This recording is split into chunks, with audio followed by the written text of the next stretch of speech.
The hardest hour of the day is often not midnight. It is closer to 4:30 in the afternoon. The light shifts, the house gets quieter, and somewhere inside you, something reaches for a person who is no longer there. Maybe you know exactly what I mean.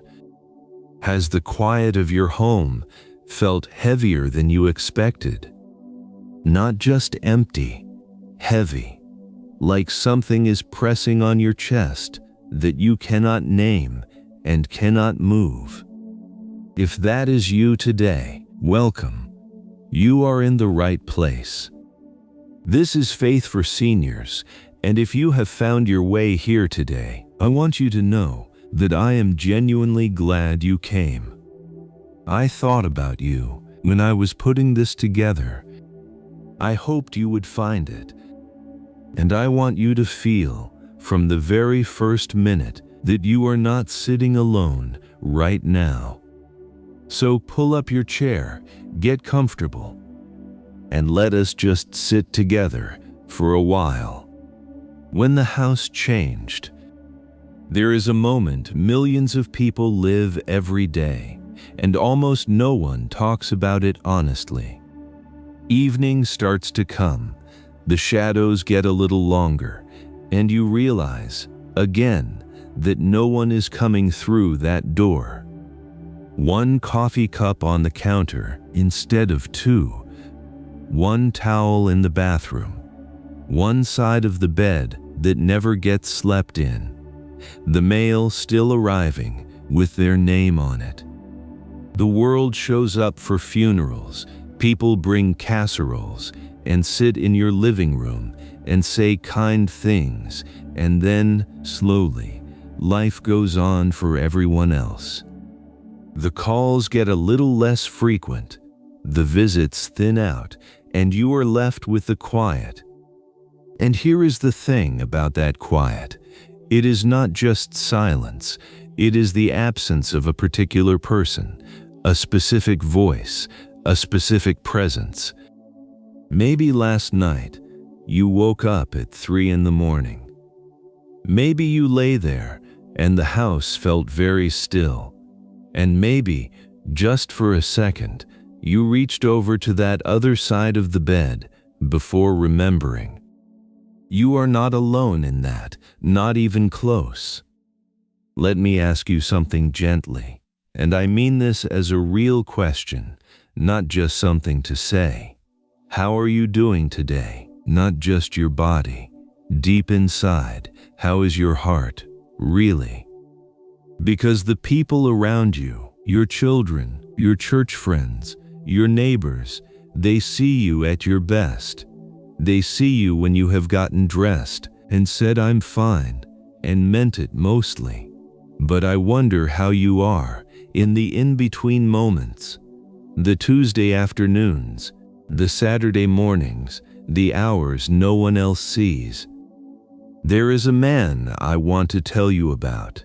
His name was Arthur, 78 years old, 2 kids, 4 grandchildren, a church he loved. When his daughter called every Sunday, he always said the same thing. "Doing just fine, sweetheart, don't you worry." And he was not lying. Not exactly. He was functioning. He was managing. But every single night before bed, he would walk past the nightstand on Helen's side, and there sat the novel she had been reading, bookmark still in it, right where she left it. 14 months after she passed, he had not moved it.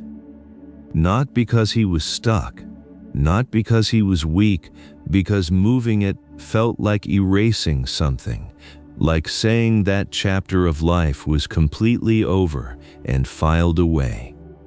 And love does not work like that.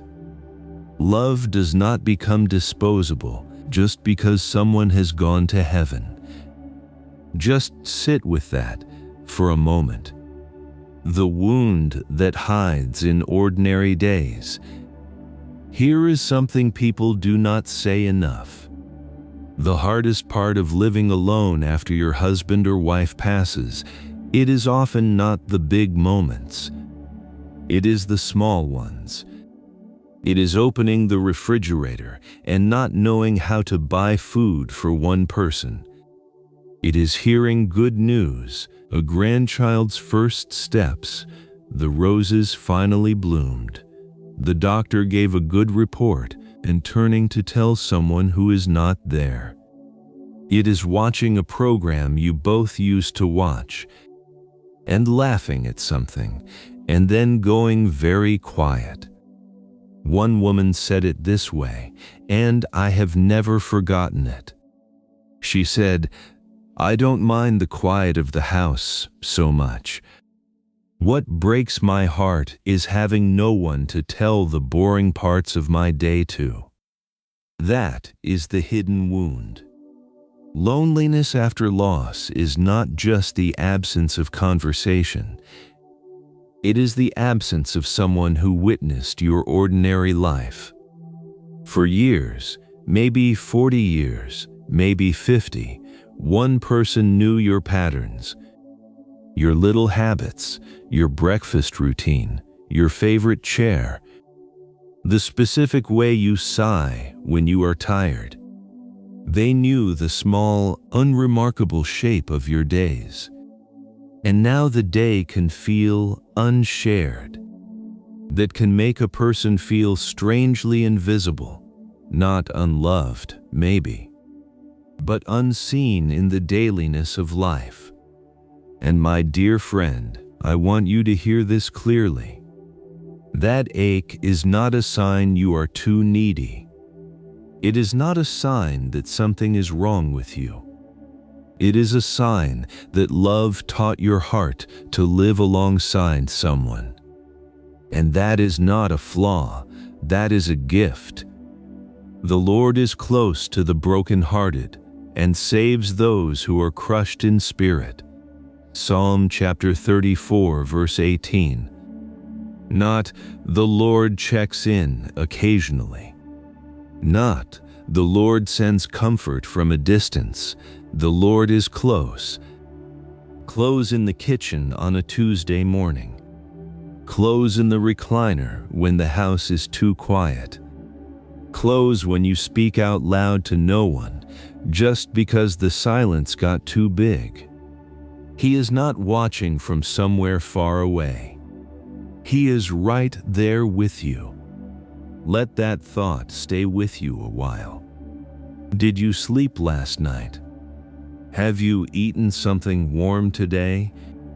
I ask because I mean it, not as a quick check-in, but as a real question from someone who cares how you are. Because grief is exhausting in a way that is hard to explain to people who have not lived it. It is not dramatic all the time. Sometimes it is just tiring. Getting through the day takes more out of you than it used to.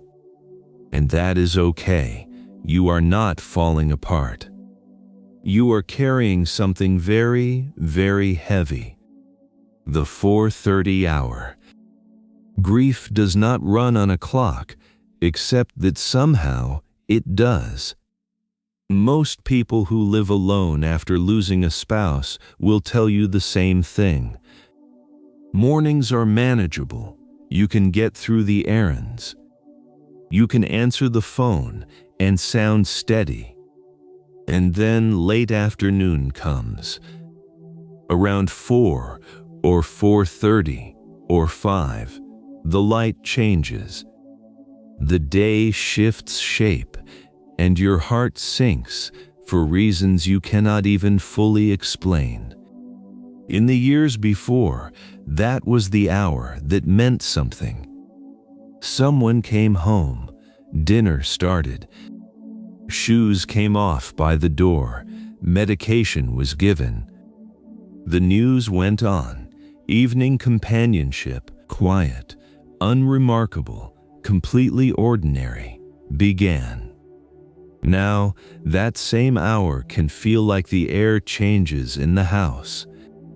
And you might think, Why is this time of day so hard? I did all right this morning.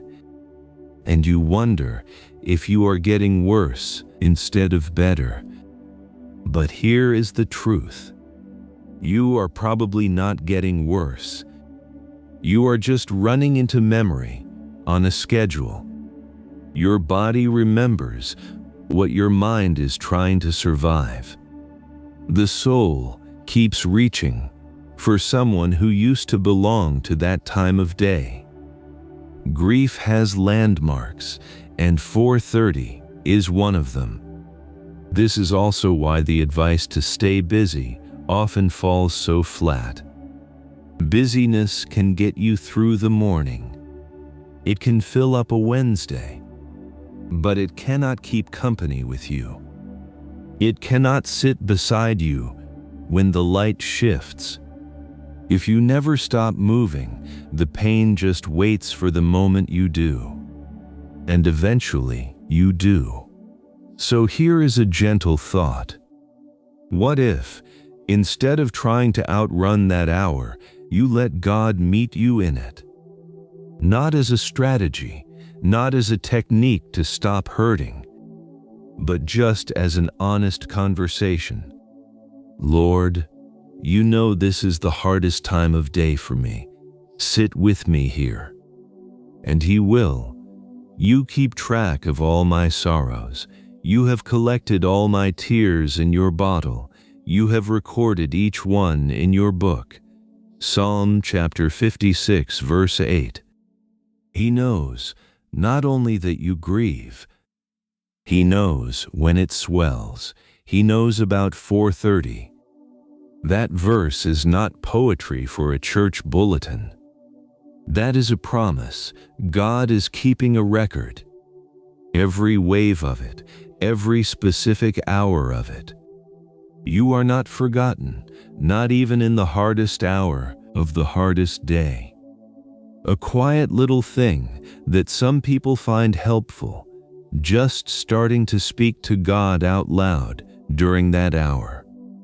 Not a formal prayer, not eloquent words, just talking. It's that time of day again, Lord. You know how this one gets me. Something that simple. It turns that hour from a wound into something closer to a meeting place.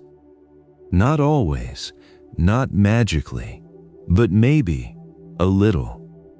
When grief comes with relief, there is something else I want to talk about.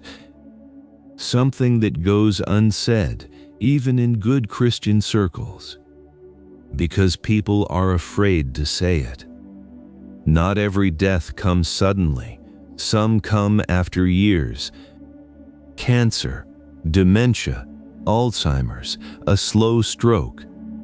Years of caregiving, pills sorted into little boxes, nights broken by a call from the other bedroom, repeated hospital drives, the long sorrow of watching someone you love suffer, or slowly become someone you almost did not recognize.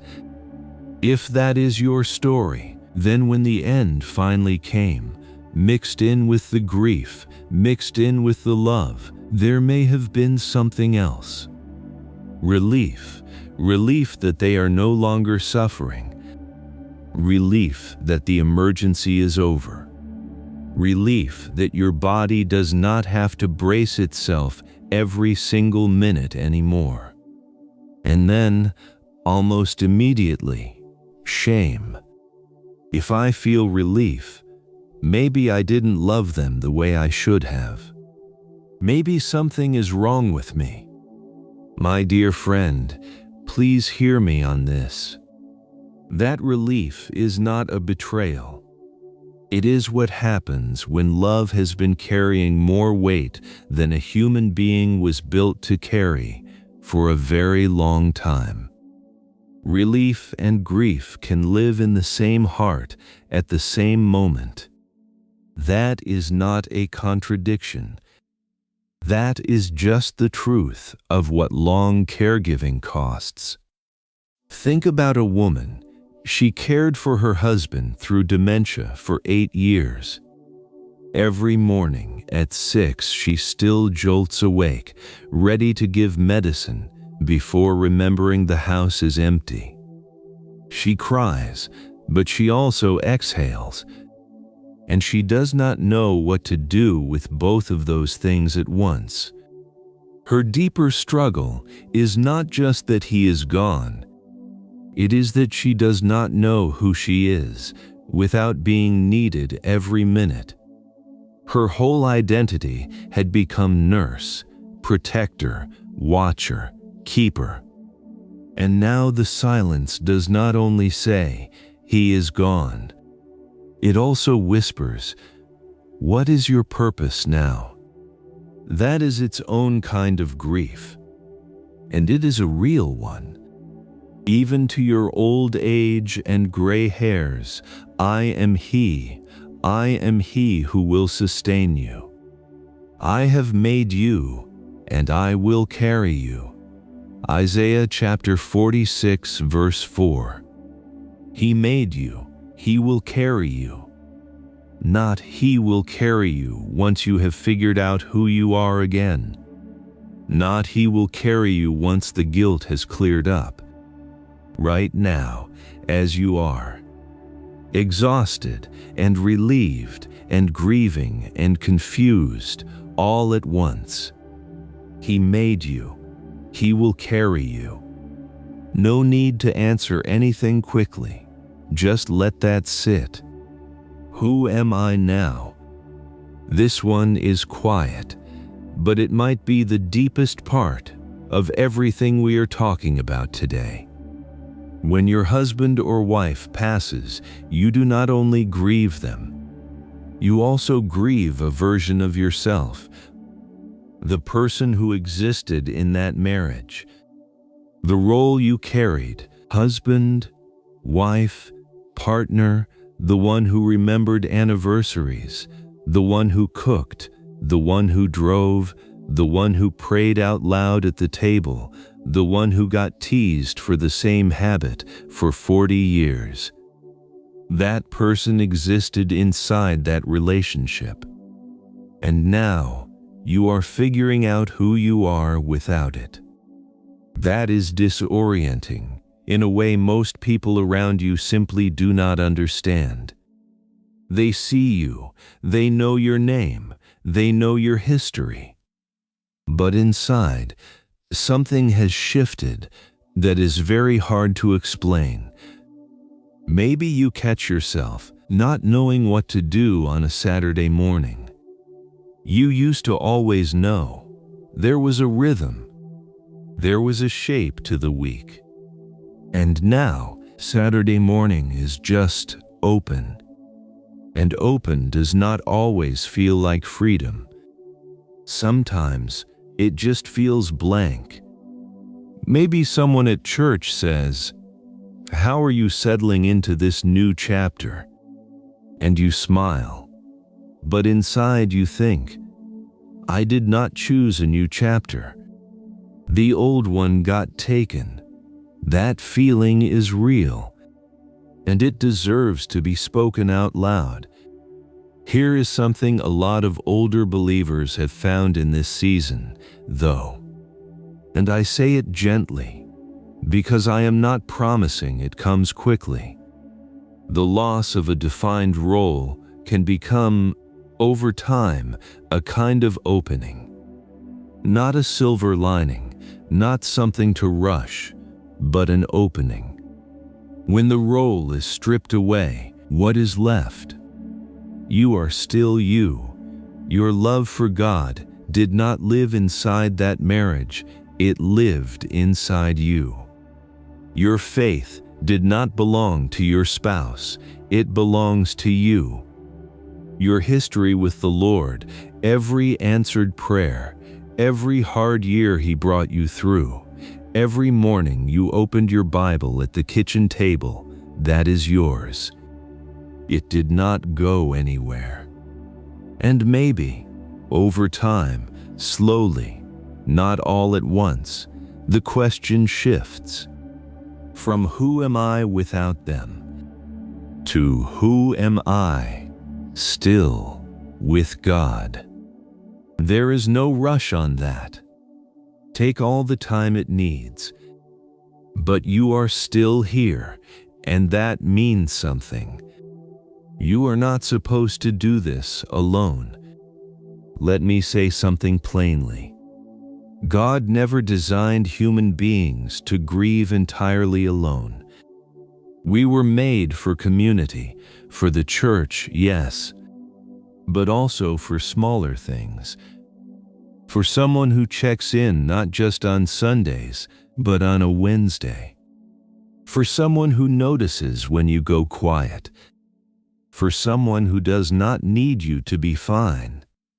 And one of the painful truths of widowhood is that the social world changes. Some friendships were couple friendships, and now you no longer quite fit in the same way. Some people around you love you, but do not know what to say, so they say less. Some people assume you are doing all right because you seem all right. And you are left holding more than anyone realizes. If that is you, and I suspect it is, I want to gently encourage you to let one person in. Not everyone, just one. A church friend, a pastor, a neighbor, a child, if that is comfortable. One person who you give permission to ask the real question. Not how are you in passing, but the kind of question where they sit down and wait for the real answer. That is not weakness, that is wisdom. That is the body of Christ doing what it was made to do. And here on this channel, this little community at Faith for Seniors, you are always welcome. You are always seen. Leave a word in the comments if you feel like it.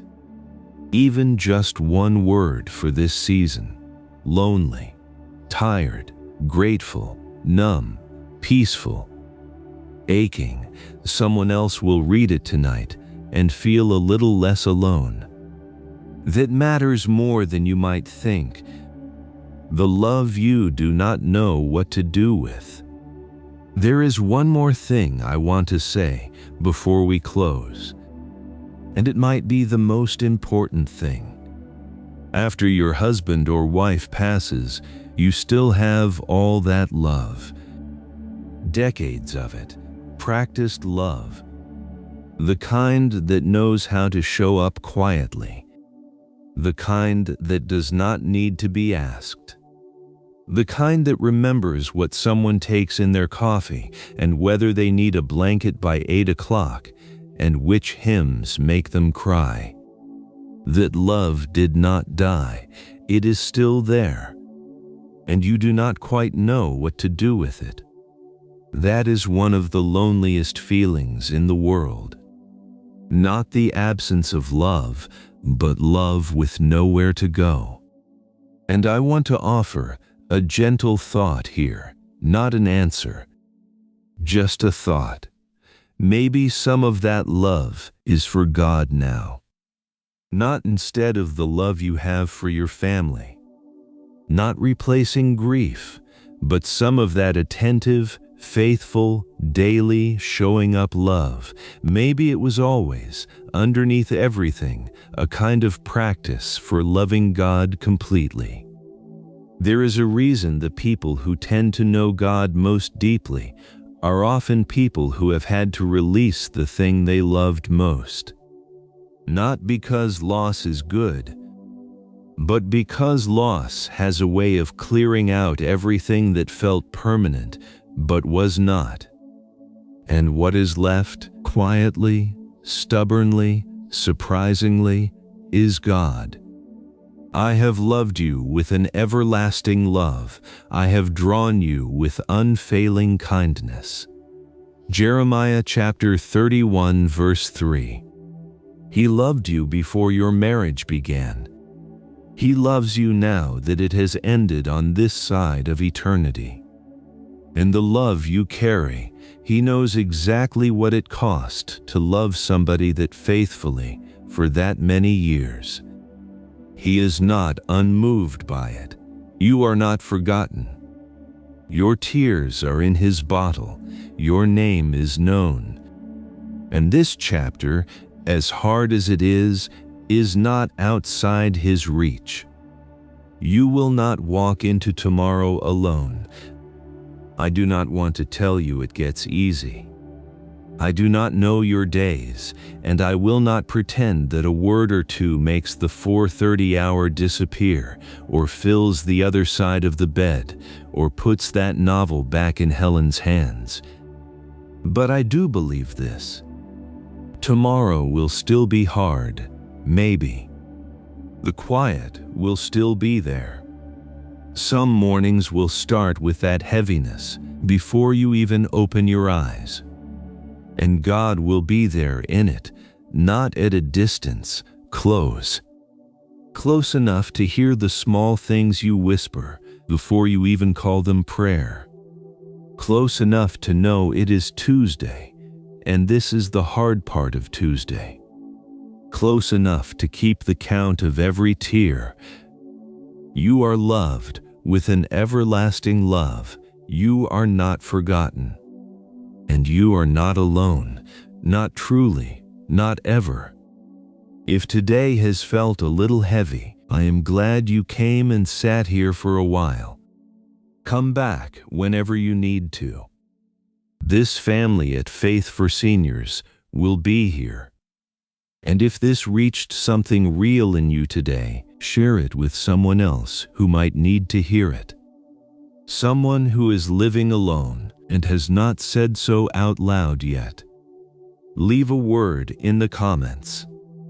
Tell me how your heart is today. I will read them. God bless you, dear friend. He sees you. He really does.